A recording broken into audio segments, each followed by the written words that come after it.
हूं आपका होस्ट और आप सबका एक बार फिर से वार्म वेलकम करता हूं अपने आज की इस नए वीडियो में। आज की इस वीडियो में हम बात करेंगे कि जैसे सबको पता है कि कनाडा में इस टाइम एम्प्लॉयमेंट की हालत जो थोड़ी बुरी है, मतलब जो इंटरेस्ट स्टूडेंट को जॉब नहीं मिल रही। तो आपको एक ऐसी तरीके बताता हूँ जिसमें आपको जॉब लेने की जो आपकी पॉसिबिलिटी है वो काफ़ी गुना इंक्रीज कर जाएगी। क्यों? तो उसके ऊपर हम बात करेंगे आज। तो वो है आपका जी लाइसेंस, उसके पूरे स्टेप्स बताऊंगा और उसका आपको कितना टाइम लगेगा वो बताऊंगा, टेस्ट में क्या क्या होता है वो बताऊंगा, उसके बाद उसकी फ़ी कितनी, सारा कुछ बताऊंगा। तो अगर आपको जानना है कि आप कनाडा में अपना लाइसेंस किस तरह ले सकते हो आगे जी का, तो आप पूरा वीडियो देख सकते हो और कोशिश करेंगे वीडियो को लास्ट तक देखें, स्किप ना करें। डिटेल में इंफॉर्मेशन दूंगा आपको, अगर वो अच्छी लगी तो हो सकता है आपको थोड़ा उससे बेनिफिट हो जाए। आपको जो आपका कोई फ्रेंड या कोई ब्रदर सिस्टर कनाडा आ रहा है वो जल्दी आते ही अपनी जो जी लाइसेंस की तैयारी कर ले ताकि उसको जॉब मिलने में कोई दिक्कत ना हो। तो without wasting and time let's start. तो सबसे पहले आपने क्या करना है कि जैसे आप इंडिया से आ रहे हो, सपोज किसी भी कंट्री से आ रहे हो, तो जैसे मैं इंडिया से मैं आपको इंडिया का बता सकता हूँ। आपने क्या करना है कि आप इंडिया से आते हुए अपना ड्राइविंग लाइसेंस जो आपका है उसके ऊपर जितना भी एक्सपीरियंस है वो, और अपने अपना एब्स्ट्रैक्ट निकाल के लाना है अपने जो भी कंसर्न आरटीओ ऑफिस है वहाँ से।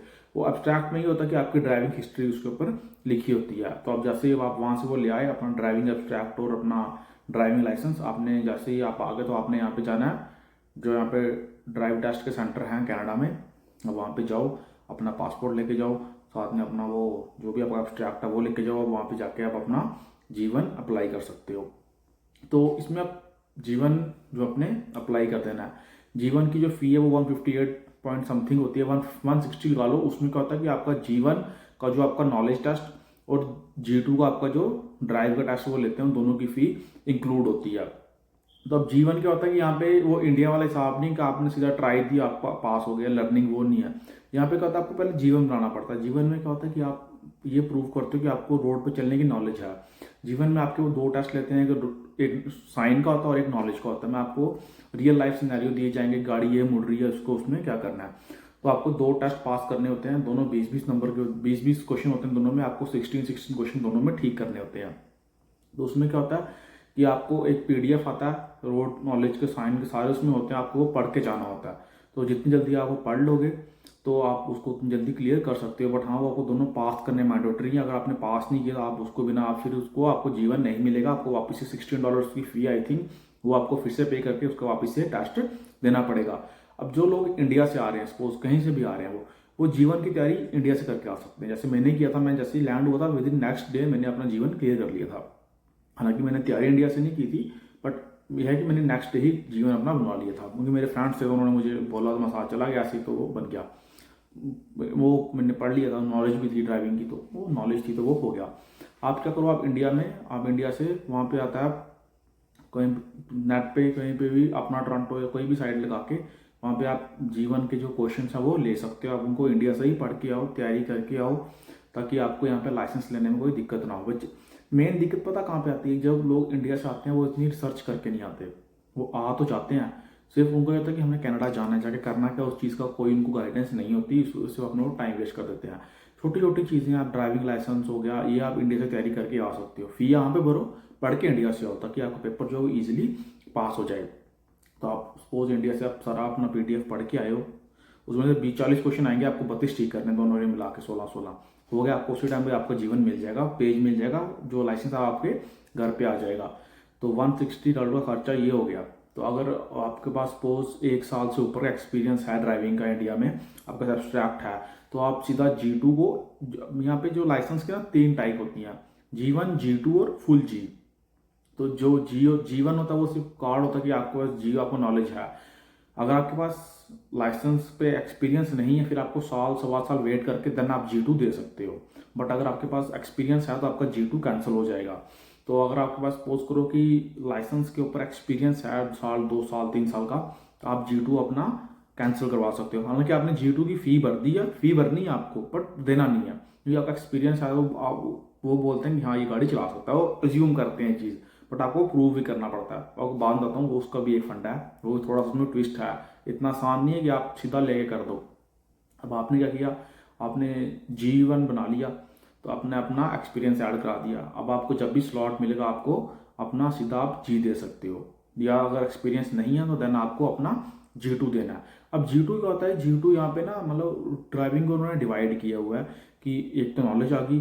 G2 हो गया जो सिटी के अंदर गाड़ी चला सकता है, हाईवे पे नहीं जा सकते आप, मतलब 50 60 70 की जोन में गाड़ी चला सकते हो विद इन द सिटी, आप उस हाईवे पे नहीं जा सकते, आप उससे कोई कमर्शियल काम नहीं कर सकते छोटा मोटा, या आप हाईवे पे नहीं जा सकते किसी विदाउट किसी की सुपरविजन के बिना। तो अगर आपके पास एक्सपीरियंस है तो आपको G2 देने की ज़रूरत नहीं है, आप सीधे डायरेक्ट अपना G दे सकते हो। बट हाँ, अगर नहीं है तो फिर आपको अपना G2 की तैयारी करनी पड़ेगी। और यहाँ पे इंडिया वाला हिसाब नहीं कि आप अपनी गाड़ी खुद सीख सकते हो, आपको किसी जो जिस पर्सन के पास 4 साल का कनाडा का लाइसेंस है वो आपको नॉलेज जो आपको ट्रेनिंग दे सकता है, आप उसके साथ बैठ के ट्रेनिंग ले सकते हो। ऊपर बोर्ड लगा होना चाहिए कि स्टूडेंट ड्राइवर है, अदरवाइज आपका चलान हो सकता है, टिकट मिल सकती है। तो अब उसमें क्या होगा, जब आपने G2 या वो तैयारी कर लो, या अगर आपके पास नहीं है वो आपको पूरा सिखाएगा G2 में क्या क्या वो पूछते हैं, मैं बताता हूँ क्या क्या पूछते हैं। वो आपसे पहले तो लेफ्ट टर्न राइट टर्न करवाएगा, 3 पॉइंट टर्न कराएगा, इमरजेंसी ब्रेक कराएगा, गाड़ी साइड पे एकदम कैसे लगानी है, यहाँ पे रूल है अगर आपके पीछे इमरजेंसी व्हीकल आ गया आपको उसको साइड देनी है, उसके लिए आपको इमरजेंसी पार्किंग आनी चाहिए, आपने जगदम ही गाड़ी राइट साइड करके लगा देनी होती है। वो आपको बताएगा पूरा 3 पॉइंट टर्न कि पैर से गाड़ी कैसे घुमाते हैं, गली में खड़ी है तो गाड़ी पूरी यू टर्न कैसे मारना है, ठीक है, बैक करके फ्रंट करके। वो हो गया। फ्रंट फ्रंट और बैक की जो पार्किंग वो आनी चाहिए आपको एग्जैक्टली। और आपको स्पीड लिमिट्स को फॉलो करना है, साइन बोर्ड्स को फॉलो करना है, वो आपको पूरा करके दिखाना होता है एग्जामिनर को, क्योंकि यहाँ पे टेस्ट जो है वो ग्राउंड में नहीं होता, ऑन रोड होता है। आपके साथ एग्जामिनर बैठता है, वो आपको जज करता है, वो आपको पास फेल करता है। तो आप उसकी तैयारी घर से करके आओ। तो अगर इंडिया में गाड़ी चलानी आती है वेल एंड गुड, नहीं आती है आप यहाँ पे सीख सकते हो। ड्राइविंग क्लासेस होती हैं, $50 $60 $40 1 घंटे के लेते हैं, वो आपको सिखा देंगे। ये आ गया आपका G2। हालांकि G2 पे आप छोटे मोटी अर्निंग कर सकते हो। G2 से आप जैसे ऊबर ईट्स हो गई या डोर डैश हो गया, कोई इस तरह की जो मतलब फूड डिलीवरी प्लेटफॉर्म्स हैं उन पर काम करके थोड़े बहुत अपनी इनकम बना सकते हो। बट हाँ, उस पर आप कोई भी मेजर कमर्शियल काम नहीं कर सकते, तो उसके लिए आपको फुल G चाहिए। तो अगर आपके पास एब्स्ट्रैक्ट नहीं है तो फिर आपको सपोज G2 भी आपने ले लिया, देन आपको साल के बाद फिर आप G के लिए एलिजिबल होते हो, उसकी जिसकी फीस $92 लगा लो उतनी है।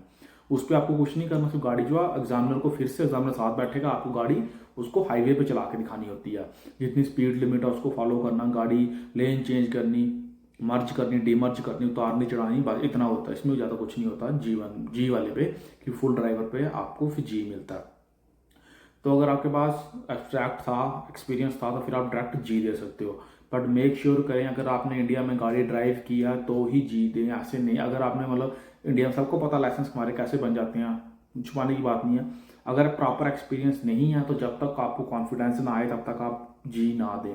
G फेल होने का रिस्क मत लें, क्योंकि उसमें रीज़न ये है कि अगर आपका एक बार G फेल हो गया देन आपको अगेन फिर G2 भी देना पड़ेगा। अगर जिसका एक्सपीरियंस ऐड हो गया फिर उसको G2 भी देना पड़ेगा, फिर उसको वापस G2 देना पड़ेगा, फिर G2 पास करेगा देन वो G दे सकता है, ठीक है। तो अगर एक्सपीरियंस ऐड हो फिर आप G नेक्स्ट डे दे सकते हो, बट अगर एक्सपीरियंस ऐड नहीं है फिर आपको साल वेट करना पड़ता है G लाइसेंस के लिए। तो आप अपना G भी दे सकते हो, बट उसके लिए मेक श्योर करें कि आपने इंडिया में गाड़ी ड्राइव की है, आपको गाड़ी के ऊपर फुल कंट्रोल है, सिर्फ आपको साइन बोर्ड्स और रूल्स पता करने हैं, उसके लिए आप प्रैक्टिस करें। गाड़ी पे कंट्रोल के लिए ना करें, वो है तो फिर लंबा टाइम लेके करें, क्योंकि फिर लॉन्ग टर्म होंगी आप गाड़ी के ऊपर कंट्रोल ही नहीं है। यहाँ पे हाईवे सारे तकरीबन 100 के हैं, 401 पड़ गया, इस तरह कोई भी हाईवे पड़ गया ओंटारियो का, तो वो हाईवे 100 का आपको 100 पे गाड़ी चलानी पड़ेगी, और आपको 100 पे लेन चेंज करनी है। उसमें ये ध्यान रखना कि पीछे वाली गाड़ी आपके पास ना आ जाए, आप किसी को ज़्यादा पास ना चले जाएं, लेफ्ट राइट से गाड़ी पास ना आ जाए। एग्जामिनर को डर नहीं लगना चाहिए, अगर एग्जामिनर डर गया, एग्जामिनर अगर आपके पास बैठे उसने सेफ फील नहीं किया, ही विल फेल यू, तो आप फेल हो जाओगे, डजेंट मैटर। तो रैश ड्राइविंग ना करें, अगर नहीं आता तो क्लासेस लेके पक्के होकर फिर एग्जाम दें। अगर आपने सपोज करो पहली बार में G भी क्लियर कर लिया तो वेल एंड गुड, आपका G लाइसेंस आपको 15-20 दिन में आपके घर पे आ जाएगा। तो ये था मोटा मोटा G लाइसेंस का प्रोसीजर क्या है। आपको मैंने खर्चा बता दिया, $250 या $260 लगा लो जो इसकी मेजर फ़ी है, जो बिना अगर आपने कोई पेपर फेल नहीं किया सीधा आप बन के, तो 250, हाँ $250 लगा लो, $260 के अंदर अंदर आपका लाइसेंस बन जाएगा। अगर आपको गाड़ी आपके फ्रेंड की है, किसी रिलेटिव की है, नहीं है तो फिर आपको गाड़ी के खर्चे पड़ेंगे, जो अपनी गाड़ी सीखनी है उसका खर्चा है, वो एक्सपेंस आपका अलग से है। बट हाँ, मेक श्योर करेंगे आप कनाडा में आते ही दूसरे या तीसरे दिन तक G1 को लेने की कोशिश करें। अब आपको मैं कुछ बेनिफिट्स बता देता हूँ, अगर आपके पास G लाइसेंस आ जाता है तो वो आपको किस तरीके से बेनिफिट कर सकता है। पहले तो आप सपोज अगर G2 पे आप फूड डिलीवरी ऐप्स पे काम कर सकते हो, अपनी गाड़ी लेके पुरानी कोई टूटी फूटी, अगर आप के पास गाड़ी कोई ऑप्शन है, आप डिलीवरी का काम कर सकते हो। अमेजोन की डिलीवरी होती है, वहाँ पे आप जॉब कर सकते हो। $160-170 पर आवर पे उन पे भी सैलरी मिल जाती, $170 पर डे, तो उनको अच्छी सैलरी मिलती है। आप कहीं पे ड्राइविंग की जॉब कर सकते हो। सिक्योरिटी गार्ड में भी उनको जो होते हैं पेट्रोल ड्राइवर चाहिए होते हैं, वहाँ पे जॉब कर सकते हो। और भी काफ़ी ज़्यादा जॉब्स हैं जो जिनमें ड्राइविंग की नीड होती है, वो ड्राइवर साथ में लाइसेंस मांगते हैं। एक तो बेनिफिट हो गया आपका, ये आपको काम मिलने में काफ़ी हेल्प कर देगा आपका जी लाइसेंस अगर आपके पास है। नंबर 2, अगर आपको सपोज ड्राइविंग की जॉब नहीं करनी, आप कहीं और जॉब कर रहे हो, आपकी जो आपकी वर्क प्लेस है वो दूर है, तो अगर आपके पास आपका बजट अच्छा, आप अपनी गाड़ी परचेज करके वहाँ पे जा सकते हो अगर आपके पास लाइसेंस है तो। नंबर 3 और सबसे मेन पॉइंट, जितना लाइसेंस आपका पुराना होगा ना, जब कनाडा का लाइसेंस बन गया, जिस दिन से वो बन गया, जितना आगे आप लेट गाड़ी लोगे, वो आपके दिन कहीं ना कहीं आपको पे बैक करेंगे। वो कैसे, आपका इंश्योरेंस कम आएगा। जितना पुराना लाइसेंस होगा उतना कम आपका इंश्योरेंस प्रीमियम आएगा। यहाँ पे बाकी कंट्रीज वाला हिसाब नहीं है कि आपको लम सलम इंश्योरेंस नहीं होती। यहाँ पे इंश्योरेंस आपके पर्टिकुलर फैक्टर्स पे डिपेंड करती है। इंश्योरेंस आपका लाइसेंस कितना पुराना है, आपकी गाड़ी कौन सी है, आप कौन सी सिटी में रह रहे हो, आपकी ड्राइविंग हैबिट्स क्या, आपकी एज कितनी, सारी चीज़ें आपकी जो आपकी इंश्योरेंस को वो यहाँ पे अफेक्ट करती हैं। आप इस बात का कोशिश करें कि आपका लाइसेंस जितना ज़्यादा पुराना, गाड़ी बेशक मत लो, जी लाइसेंस बनवा लो, गाड़ी बेशक मत लो, बट ये कि जब फ्यूचर में गाड़ी लोगे आपको उतना इंश्योरेंस जो है वो कम आएगा। जब इंश्योरेंस कम आएगा तो कहीं ना कहीं आपके लिए वो बेनिफिट ही है। अगर आप ये सोचोगे कि नहीं अभी मैंने गाड़ी नहीं लेनी तो लाइसेंस बना के मैं क्या करूँगा, तो आप जब गाड़ी लेंगे तब लाइसेंस बनाऊंगा, तो उसका नुकसान ये है कि आपको फिर इंश्योरेंस प्रीमियम जो है वो ज़्यादा पड़ेगा। और उसके बाद एक तो ये आ गया, एक तो लाइसेंस आपके पास एक कैनेडियन आईडी आ गया, आपको हर जगह पे अपना जो आपका पासपोर्ट है वो कैरी करने की नीड नहीं है, आप सीधा अपना जो लाइसेंस है वो कैरी कर सकते हो। और अगर सपोज करो किसी ने गाड़ी परचेज कर भी ली, कोई स्टूडेंट है या वर्क परमिट पे आ गया, वो अच्छे इनकम कर रहा है, गाड़ी उसने परचेज कर ली, तो अगर उसकी गाड़ी 7 साल से नहीं है, मतलब 7 साल से ज़्यादा पुरानी नहीं है, तो उस गाड़ी का वो ऊबर में भी यूज़ कर सकता है, तो वो उससे भी अच्छी इनकम जनरेट कर सकता है। अभी तो कई ऐसे हैं जो ऊबर को फुल टाइम करते हैं, अच्छे पैसे बनते हैं बाकी जॉब्स के मुकाबले पे। मर्जी का काम करना है, अपने बॉस आप खुद हो, किसी की बात नहीं सुननी, अपना काम है, जब मर्जी करो, तो आप वो भी कर सकते हो अगर आपके पास गाड़ी है। मैं किसी को ये नहीं बोल रहा कि वो गाड़ी परचेज करे, पर मैं उसको सिर्फ लाइसेंस के बेनिफिट्स बता रहा हूँ। एक आपका रिकॉर्ड चढ़ना शुरू हो जाएगा, ठीक है, तो आपको लाइसेंस के ये बेनिफिट्स हो सकते हैं। तो बाकी यही थे मोटे मोटे बेनिफिट। इसमें ये कोई नहीं कि लड़का या लड़की जो भी आ रहा है वो अपना लाइसेंस जल्दी से जल्दी बनवा ले, कनाडा में आके उसको इस चीज़ का बेनिफिट मिलेगा। पर हाँ, इतना करेंगे, इंडिया से साथ में अपना एब्स्ट्रैक्ट लाइसेंस ज़रूर लेके आए ओरिजिनल वाला। उनको क्या होगा, उससे यहाँ पे थोड़ी हेल्प हो जाएगी लाइसेंस लेने में, वो अपना टाइम रिड्यूस कर सकते हैं और सीधा अपना लाइसेंस ले सकते हैं। इससे उनके जो है वो एम्प्लॉयमेंट के, अर्निंग के काफ़ी ज़्यादा सोर्सेज जो हैं वो खुल जाएंगे, उनको अच्छी जॉब मिल जाएगी, कहीं पे वो डिलीवरी काम कर सकते हैं, कहीं पे कुछ भी गाड़ी जो मिलेगी वो उसको वो चला सकते हैं। तो ये बेनिफिट्स हैं यहाँ पे लाइसेंस के हैं। और एक बात बता दूं, अगर आपको सपोज ऊबर करनी है, अगर आपको राइड शेयरिंग करनी है, सपोज कोई भी गाड़ी आपने ली और राइड को आप मतलब कस्टमर को छोड़ना है यहाँ में, उसके लिए आपको जी लाइसेंस पूरा चाहिए। वो आप G2 पे नहीं कर सकते, क्योंकि G2 होता है वो खाली मतलब नौसिखिया ड्राइवर है, आगे पीछे गाड़ी सिटी में चलाने के लिए, आप हाईवे पे नहीं चल सकते, वो आपको G2 पे नहीं मिलेगी। अगर आपने ऊबर में राइड शेयर या ऐसा कुछ करना है, लिफ्ट करनी है कुछ भी, तो वो उसके लिए ध्यान रखें। और जो अगर किसी ने G2 ले लिया है तो वो मेरी बात सुन के ये मत करें कि हाँ अब G2 ले लिया मैंने गाड़ी लेनी है, G2 पे गाड़ी मत लें। G2 पे अगर आप गाड़ी ले रहे हो, आपको उसके लिए हायर इंश्योरेंस कॉस्ट आपको यू हैव टू पे। मीन्स फिर इंश्योरेंस कंपनी को डर होता है कि ये पूरा ड्राइवर नहीं है, अभी ये खाली छोटा थोड़ा ड्राइवर है, मतलब सिटी में चला सकता है, तो आपका इंश्योरेंस प्रीमियम जो है वो बढ़ा देंगे। तो कोशिश करेंगे जब तक पूरा जी ना मिल जाए गाड़ी ना परचेज करें। गाड़ी परचेज तभी करें जब आपके पास जी लाइसेंस वैलिड है, और उससे आपका इंश्योरेंस प्रीमियम जो है वो कम होगा। क्योंकि सीधी सी बात है, सारे यहाँ पे पैसा कमाने आए हैं, स्टडी पे आपको बस ऐसे भी इतने खर्चे होते हैं, फी निकालनी होती है, आप थोड़ा सा भी एक्स्ट्रा पैसा जो है वो अफोर्ड नहीं कर सकते। तो उस चीज़ का ध्यान रखें, ऐसे ना गाड़ी लें, गाड़ी ना लें ऐसे अगर नीड नहीं है तो। अगर नीड है, क्योंकि कनाडा में गाड़ी की नीड है ही, आप पब्लिक ट्रांसपोर्टेशन सिस्टम उस तरह करें, टाइम बहुत वेस्ट होता है, तो गाड़ी की नीड है।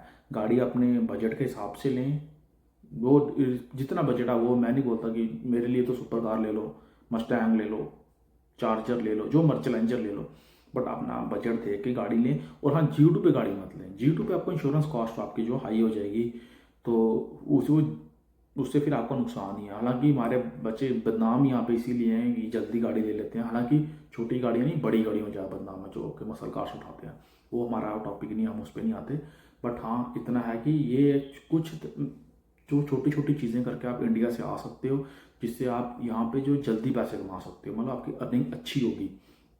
और जो ड्राइविंग वाला जो ज़्यादातर काम है वो कैश पे मिलता है, वो सिन पे कम ही होता है। अगर आप, हाँ, सिक्योरिटी एजेंसीज में सिन पे होता है, पर कुछ काम है वो कैश पे मिल जाएगा अगर आप ड्राइव करना चाहते हो। तो अपना ड्राइविंग एक आपका रिकॉर्ड मेंटेन होना शुरू हो जाएगा, हिस्ट्री बनना शुरू हो जाएगी। आपको फ्यूचर में अपनी गाड़ी के जो आपकी इंश्योरेंस कॉस्ट है वो कम आएगी। और अगर काम नहीं मिल रहा तो अगर आपका लाइसेंस आता है, आपको 10 काम के ऑप्शन जो है वो और खुल जाएंगे। सपोज मतलब आपको 10 स्ट्रीमें आपकी और खुल जाएंगी। अगर किसी को इस पर ट्रस्ट नहीं है, जो उसका कोई यहाँ पे है उसको पूछ सकता है कि ड्राइविंग लाइसेंस के बिना जॉब लेनी कितनी मुश्किल है और ड्राइविंग लाइसेंस के साथ कितनी उसको हेल्प हो जाती है। तो उस चीज़ का ध्यान रखें। और इसलिए जो भी कनाडा आना चाहता है, जो आ गया है, जल्द से जल्द अपना लाइसेंस लेने की वो तैयारी शुरू करे, ताकि वो अपना लाइसेंस ले सके और अच्छे पैसे यहाँ पे कमा सके। Thank you. अगर वीडियो अच्छी लगी हो तो वो मेरे चैनल को सब्सक्राइब ज़रूर कर दें, वीडियो को शेयर करें। जो भी आपका कोई कज़न जो कनाडा में आने वाला है या आ गया उससे शेयर कर दें। और अगर कोई भी इन्फॉर्मेशन चाहिए तो नीचे मुझे कमेंट करके बता सकता है। Thank you.